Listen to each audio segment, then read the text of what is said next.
যেটা এর আগে আমরা বলেছিলাম যে ঋণ পরিশোধের অনেকগুলি দোয়া রয়েছে, তার অন্যতম আরেকটি হলো আল্লাহুম্মা ইন্নী আউযু বিকা মিনাল হাম্মি ওয়াল হুজনি ওয়াল আজজি ওয়াল কাসালি ওয়াল জুবনি ওয়াল বুখলি ওয়াল জালাইদ দাইনি ওয়া গালাবাতির রিজাল।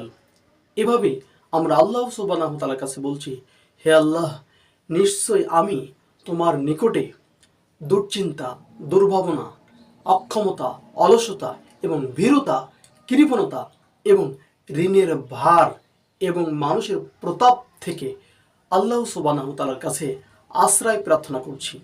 এভাবেই আল্লাহ সুবহানাহু ওয়া তাআলার কাছে আমরা বারবার বলতেছি এবং পাঁচ ওয়াক্ত সালাতের শেষে আপনি এটা বলার চেষ্টা করবেন। অন্যান্য সময় সকাল বিকাল আপনি বলার চেষ্টা করবেন, আল্লাহ সুবহানাহু ওয়া তাআলার কাছে চাইবো ঋণ পরিশোধের জন্য, ঋণ আদায়ের জন্য। যত রকমের দোয়া রয়েছে আমরা আল্লাহ সুবহানাহু ওয়া তাআলার কাছে বলবো এবং সেটা চাইবো।